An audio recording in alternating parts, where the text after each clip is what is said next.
by going like this. Yes, I go, so, and I'm not going to do that in this one. But what am I going to do instead? It's Halloween in Australia, and Australians don't really celebrate Halloween, but I want to. So I have enlisted the help of my dear friend Ashley to help me make some things and feel in the Halloween spirit. I have a trash bag here full of packing peanuts from my work. It's you. And What I am is sexy trash. we're going to turn this into a giant pumpkin head that my friend Nathan is going to wear on his head to dress up as my pumpkin king. That's all I have to say about that. Bye.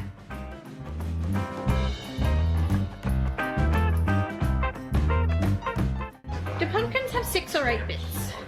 On the pedestal. I need to Google how many sides a pumpkin has.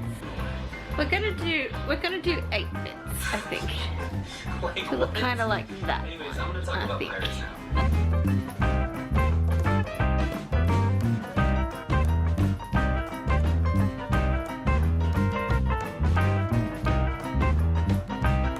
Okay! I thought you were saying like only Pumpkin ready. You must then get your finest Australian Chinese daily newspaper. What does it say? Jobkeeper. That's all I can read. And then rip it up. Here's how it's writing. Get a friend to help you do it.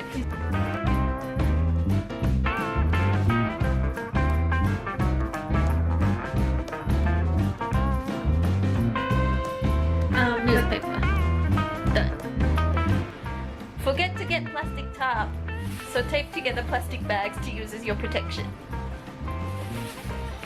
That's not a euphemism. Make paper mache glue. It's flour and water. Done. Have your friends affirm that the consistency of your glue is appropriate. It's good. That's good. Affirmation. I think I'm good for now. Cover it in paper.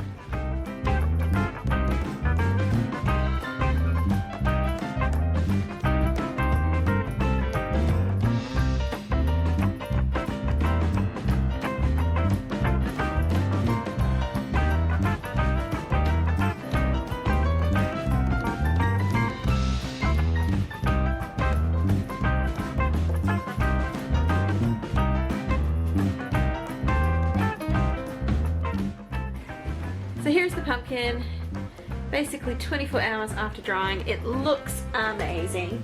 It is still a little bit wet and probably could use with drying another night before the next layer, but we don't have time to do that because we start shooting on Saturday. So I have a pen and I'm going to start sculpting out where I want the face on our jack-o'-lantern so that we can start kind of cutting it in our next layer. I think we're going to try and recreate this one here.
Okay, so we finished making the face, but it's still like really wet, and we started kind of taking stuff out of the middle and it all kind of collapsed under its own weight because it was still wet.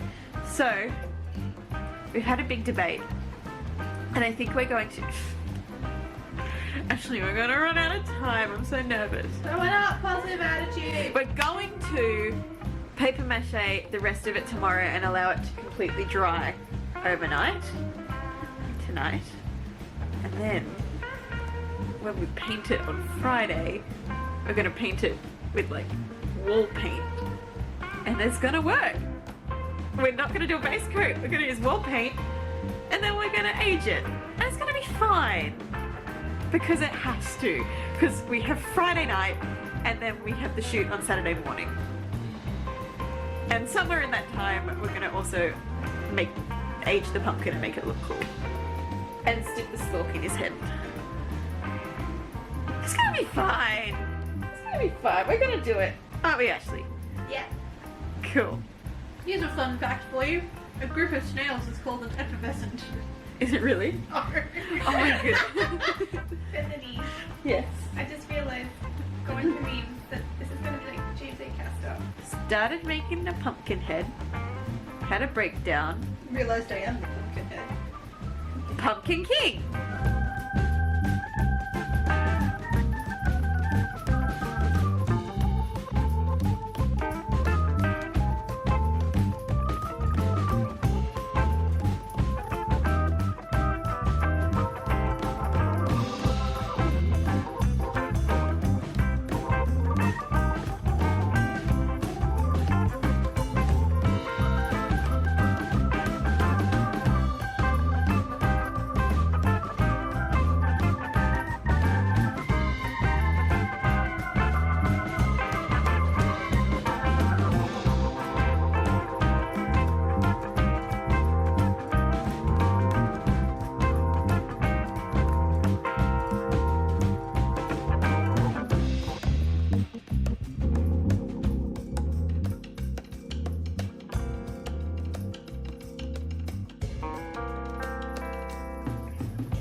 Good morning!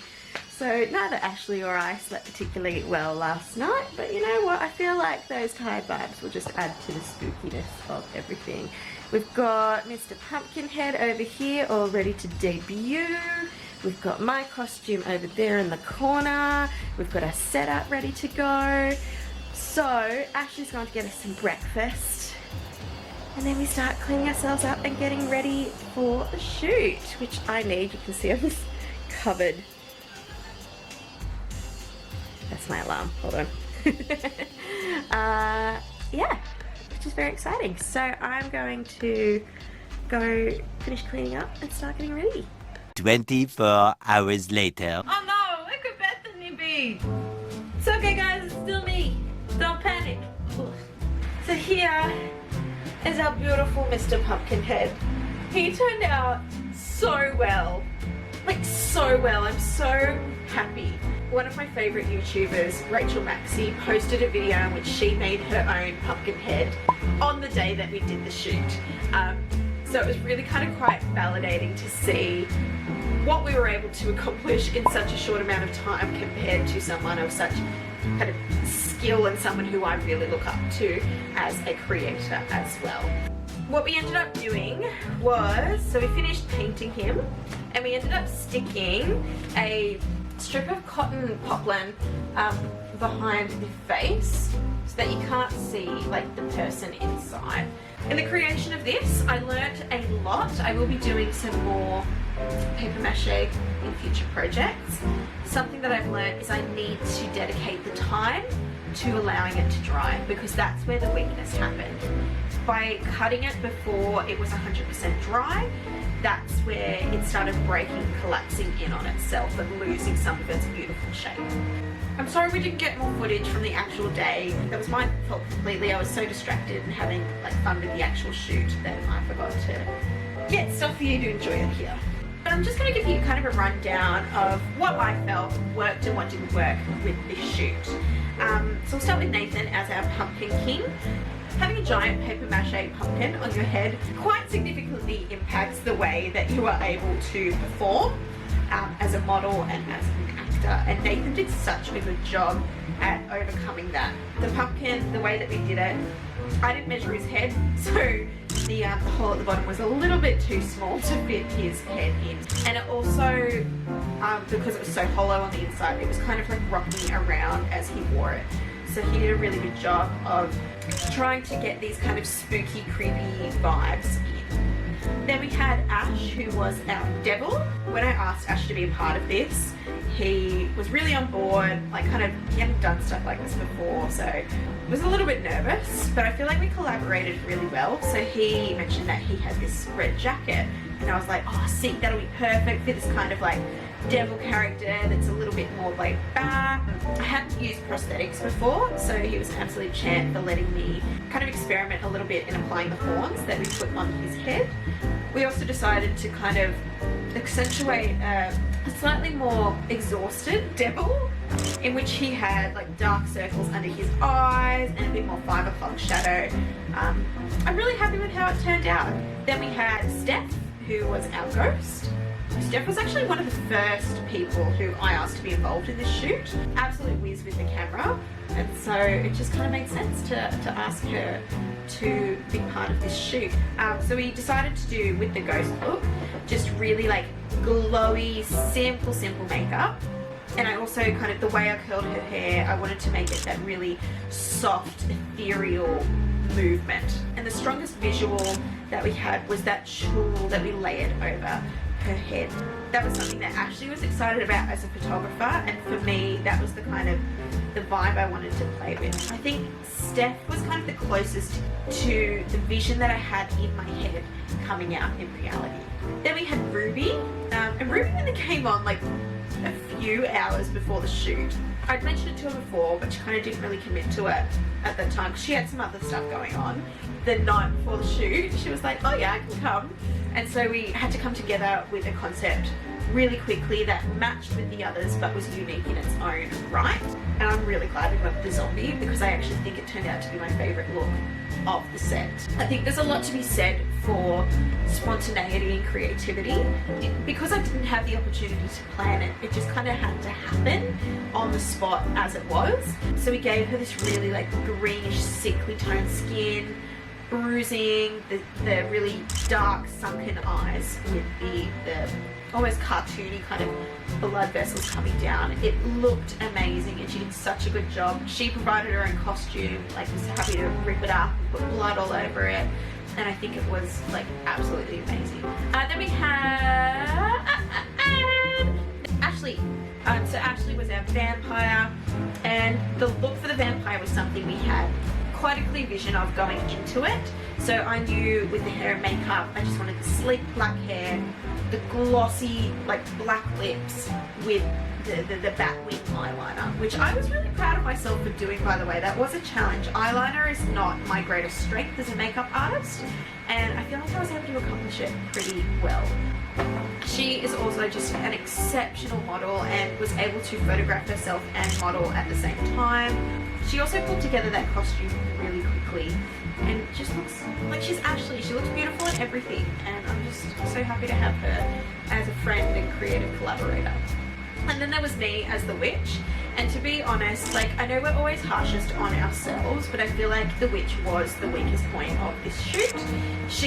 Yes, I had the wand and the hat and the cute like orange stripy shirt, which I was really proud of, but I feel like with my performance in front of the camera, I went a bit more Disney fairy godmother than the kind of mysterious witch that I had envisioned. And that's okay, that's a lesson that I can learn for next time, and it's part of getting comfortable with your body in front of a camera. We did learn a lot through this process. Now obviously, as I mentioned, the fact that we didn't film behind the scenes. So we want to make sure that in the future you guys get to enjoy the stuff that we like doing as well. Actually got to play with a lot more like manual settings on the camera, and I feel like we got some really, really cool shots because of it. For me as a makeup artist, to being able to get back to doing what I really enjoy doing, I feel like the whole idea of a really simplified, block coloured, contemporary Halloween look, I feel like we were definitely able to get that. The colours of the bright pops of the orange and the red really, really came through with like the strong black and white themes coming through. For the biggest scale shoot that we've done with 6 different models, including us, where our focus is split between being in front of the camera and behind the camera. It was our first time doing a studio setup as well, and I feel like we learned a lot, but all of those errors go towards making future projects better and more fulfilling and better quality and more enjoyable for us and as artists who have finished that, but also for you guys watching as well. I'm so glad we did it. It came together so quickly and was such like a fun day to be a part of. I'm going to put all of our beautiful models, all of their socials down in the box below. So please go and follow, subscribe, do all of the things to them down below, because I'm sure we'll be doing some more creative collaborations in the future. If you want to check out more of the photos that we took, please go and follow me at BethanyTaylorMade on Instagram, where you can check out more shots of what we did. Thank you so much to everyone who is involved, and I will see you in the next project. Bye! You can usually tell a horse by the amount, like the gender of the horse, but depending on the amount of pink they have, females usually have. You know what's easier? Checking if it has a Skeletons though. Oh, okay, that makes sense. Am I wrong? I mean, as it goes, it's not the most, you know, foolproof way of checking. It's pretty foolproof. It's a eunuch. How many eunuch horses do you know? My horrible brain was like, what about unicorn? And that's enough for today.